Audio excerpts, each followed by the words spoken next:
ನಮಸ್ಕಾರ ಸ್ನೇಹಿತರೆ, ನಾನು ಸಂಜೀವ್. ಇವತ್ತು ಮನಿಪೇ, ಈ ಒಂದು ಮನಿಪೇನಲ್ಲಿ ಯು ಪಿ ಐ ಟ್ರಾನ್ಸ್ಫರ್ ಯಾವ ರೀತಿ ಮಾಡ್ತಾರೆ ಅನ್ನೋದ್ರ ಕುರಿತು ಏನಪ್ಪ ಅಂದರೆ ಚರ್ಚೆ ಮಾಡೋಣ. ನಾವು ಮೊದಲಿಗೆ ಮನಿಪೇಯನ್ನು ಓಪನ್ ಮಾಡಿದಾಗ ಈ ರೀತಿಯಾದಂಥ ಒಂದು ನಮಗೇನಪ್ಪ ಅಂದರೆ ಮೇನ್ ಪೇಜ್ ಏನಪ್ಪ ಅಂದರೆ ಕಾಣ್ತದೆ ಅಂತ ಹೇಳ್ಬೋದು.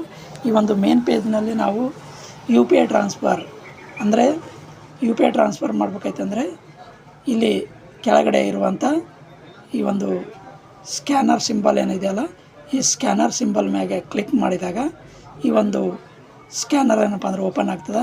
ನಂತರದಲ್ಲಿ ಮತ್ತೆ ಇಲ್ಲಿ ಒಂದು ಸ್ಕ್ಯಾನರ್ ಸಿಂಬಲ್ ಕಾಣ್ತಾ ಇದೆಯಲ್ಲ, ಈ ಸಿಂಬಲ್ ಮೇಲೆ ನಾವು ಕ್ಲಿಕ್ ಮಾಡಿದಾಗ ಏನಪ್ಪ ಅಂದರೆ ಕಸ್ಟಮರ್ದು ಏನಪ್ಪ ಅಂದರೆ ಸ್ಕ್ಯಾನರ್ ಏನಪ್ಪ ಅಂದರೆ ಸೆಲೆಕ್ಟ್ ಆಗ್ತದೆ ಅಂತ ಹೇಳ್ಬೋದು, ಮತ್ತು ಕಸ್ಟಮರ್ ನೇಮ್ ಬರ್ತದೆ ಅಂತ ಹೇಳ್ಬೋದು. ಅದಾದ ನಂತರ ನಾವೇನಪ್ಪ ಅಂದರೆ ಇಲ್ಲಿ ಕಸ್ಟಮರ್ ಏನಪ್ಪ ಅಂದರೆ ಅವರಿಗೆ 1,000 ಬೇಕಾದರೆ 1,000, 2,000 ಬೇಕಾದರೆ 2,000, 5,000 ಬೇಕಾದರೆ 5,000, 10,000 ಈ ರೀತಿಯಾಗಿ ಏನಪ್ಪ ಅಂದರೆ ನಾವು ಅಮೌಂಟ್ ಏನಪ್ಪ ಅಂದರೆ ಇಲ್ಲಿ ನಾವು ಪೇ ಮಾಡ್ಲಿಕ್ಕೆ ಆಪ್ಷನ್ ಇರ್ತದೆ ಅಂತ ಹೇಳ್ಬೋದು. ಅದಾದ ನಂತರ ಇಲ್ಲಿ ಸಬ್ಮಿಟ್ ಬಟನ್ ಇದೆ. ಈ ಒಂದು ಸಬ್ಮಿಟ್ ಬಟನ್ ಮೇಲೆ ಏನಪ್ಪ ಅಂದರೆ ನಾವು ಕ್ಲಿಕ್ ಮಾಡಿದಾಗ ಪಿನ್ ಏನಪ್ಪ ಅಂದರೆ ಕೇಳ್ತದೆ. ಪಿನ್ನನ್ನು ಹಾಕಿದ ನಂತರದಲ್ಲಿ ಅಮೌಂಟ್ ಏನಪ್ಪ ಅಂದರೆ ನೇರವಾಗಿ ಕಸ್ಟಮರ್ಗೆ ಏನಪ್ಪ ಅಂದರೆ ಹೋಗ್ತದೆ ಅಂತ ಹೇಳ್ಬೋದು. ಇನ್ನು ಹೋಗಿರುವಂಥ ಅಮೌಂಟನ್ನು ನಾವು ಚೆಕ್ ಮಾಡಬೇಕಾದ್ರೆ ಇಲ್ಲಿ ರಿಪೋರ್ಟ್ ಅಂತಿದೆ. ರಿಪೋರ್ಟ್ ಮ್ಯಾಗೆ ನಾವು ಕ್ಲಿಕ್ ಮಾಡಿದಾಗ ಈ ಒಂದು ರಿಪೋರ್ಟ್ನಲ್ಲಿ ಯು ಪಿ ಐ ಟ್ರಾನ್ಸ್ಫರ್ ಅಂತಿದೆ. ಈ ಒಂದು ಯು ಪಿ ಐ ಟ್ರಾನ್ಸ್ಫರ್ ಅಂತ ಏನಪ್ಪ ಅಂದರೆ ಕಂಡು ಬರ್ತದೆ ಅಂತ ಹೇಳ್ಬೋದು. ಈ ಯು ಪಿ ಐ ಟ್ರಾನ್ಸ್ಫರ್ ಏನದಲ್ಲ, ಇದ್ರ ಮೇಲೆ ನಾವೇನಪ್ಪ ಅಂದರೆ ಕ್ಲಿಕ್ ಮಾಡಬೇಕು. ಇಲ್ಲಿ ಕ್ಲಿಕ್ ಮಾಡಿದ ನಂತರ ಏನಪ್ಪ ಅಂದರೆ ಓಪನ್ ಆಗ್ತದೆ. ಓಪನ್ ಆದ ನಂತರ ನಾವು ಈ ದಿನ ಏನಪ್ಪ ಅಂದರೆ ಮಾಡಿರುವಂಥ ಒಂದಿಷ್ಟು ಟ್ರಾನ್ಸಾಕ್ಷನ್ಗಳು ನೋಡ್ಬೋದು. ಈ ಹಿಂದೆ ಕೂಡ ಏನಪ್ಪ ಅಂದರೆ ನಾನು ಸುಮಾರು ಒಂದು 20ನೇ ತಾರೀಕಿನಿಂದ ಇಲ್ಲಿವರೆಗೂ ಮಾಡಿರುವಂಥ ಒಂದಿಷ್ಟು ಟ್ರಾನ್ಸಾಕ್ಷನ್ ಏನಪ್ಪ ಅಂದರೆ ನೋಡ್ಬೋದಾಗಿದೆ. ಇಲ್ಲಿ 20ನೇ ತಾರೀಕಿನಿಂದ ಓಕೆ ಅಂತ ಕೊಡ್ತೀನಿ.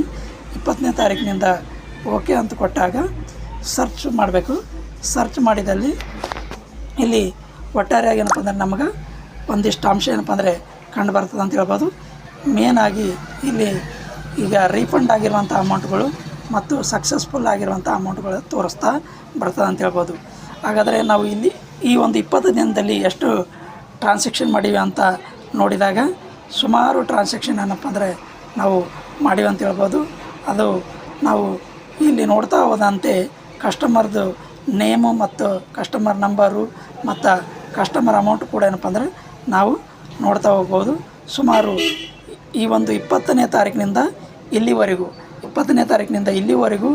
76,000 ರೂಪಾಯಿಗಳು ಏನಪ್ಪ ಅಂದರೆ ನಾನು U P I U P I ಮೂಲಕ ಏನಪ್ಪ ಅಂದರೆ ವರ್ಗಾವಣೆ ಮಾಡೀನಿ ಅಂತ ಹೇಳ್ಬೋದು. ಇನ್ನು ಇಲ್ಲಿ ಕಸ್ಟಮರ್ ಏನಪ್ಪ ಅಂದರೆ ಈ ಒಂದು ಸಿಂಬಲ್ ಕಾಣ್ತಾ ಇದೆಯಲ್ಲ, ಈ ಒಂದು ಕೆಳಗೆ ಆ್ಯರೋ ಮಾರ್ಕ್ ಕಾಣ್ತಾ ಇದೆಯಲ್ಲ, ಈ ಒಂದು ಆ್ಯರೋ ಮಾರ್ಕ್ ಮ್ಯಾಗೆ ಏನಪ್ಪ ಅಂದರೆ ನಾವು ಕ್ಲಿಕ್ ಮಾಡಿದಾಗ ಈ ಒಂದು ಆ್ಯರೋ ಮಾರ್ಕ್ ಮ್ಯಾಗೆ ಕ್ಲಿಕ್ ಮಾಡಿದಾಗ ನಮಗೇನಪ್ಪ ಅಂದರೆ ಫುಲ್ ಡೀಟೇಲ್ ಏನಪ್ಪ ಅಂದರೆ ಸಿಗ್ತದೆ ಅಂತ ಹೇಳ್ಬೋದು. ಈ ಒಂದು ಫುಲ್ ಡೀಟೇಲನ್ನು ನಾವು ನೋಡಬೇಕಾದ್ರೆ ಇಲ್ಲಿ ಕ್ಲಿಕ್ ಮಾಡಬೇಕು. ಇಲ್ಲಿ ಕ್ಲಿಕ್ ಮಾಡಿದಾಗ ಕಸ್ಟಮರ್ ನೇಮ್ ಜೊತೆಗೆ ಕಸ್ಟಮರ್ಗೆ ಏನಪ್ಪ ಅಂದರೆ ಸರ್ಚ್ ಚಾರ್ಜ್ ಅಂತ ಕಟ್ಟಾಗಿರ್ತದೆ. ಅಂದರೆ ನಮ್ಮದು ಏನಪ್ಪ ಅಂದರೆ ಸುಮಾರು ಅಮೌಂಟ್ ಏನಪ್ಪ ಅಂದರೆ ಇಲ್ಲಿ ಕಟ್ಟಾಗಿರ್ತದೆ ಅಂತ ಹೇಳ್ಬೋದು. ಅದು ಎಷ್ಟಪ್ಪ ಅಂದರೆ ₹5.90 ಅಮೌಂಟ್ ಏನಪ್ಪ ಅಂದರೆ ನಮ್ಮಿಂದ ಎಕ್ಸ್ಟ್ರಾ ಅಮೌಂಟ್ ಏನಪ್ಪ ಅಂದರೆ ಕಟ್ಟಾಗ್ತದೆ. ಈ ಅಮೌಂಟ್ ಏನಪ್ಪ ಅಂದರೆ ನಾವು ಕಟ್ಟಬೇಕಾಗ್ತದೆ. ಇದು GST ಟ್ಯಾಕ್ಸ್ ಎಲ್ಲ ಏನಪ್ಪ ಅಂದರೆ ಇನ್ಕ್ಲೂಡ್ ಆಗಿ ಕಟ್ಟಾಗಿರ್ತದೆ ಅಂತ ಹೇಳ್ಬೋದು. ಇದಿಷ್ಟು ಏನಪ್ಪ ಅಂದರೆ ಈ ಒಂದು ಯು ಪಿ ಐಗೆ ಸಂಬಂಧಪಟ್ಟಂಥ ಮಾಹಿತಿ. ಇನ್ನಷ್ಟು ಮಾಹಿತಿ ಮುಂದಿನ ಒಂದು ವಿಡಿಯೋದಲ್ಲಿ ಚರ್ಚೆ ಮಾಡೋಣ ಅಂತ ಹೇಳ್ತಾ ಈ ವಿಡಿಯೋ ಇಲ್ಲಿಗೆ ಮುಗಿಸ್ತೀನಿ. ಜೈ ಹಿಂದ್, ಜೈ ಕರ್ನಾಟಕ.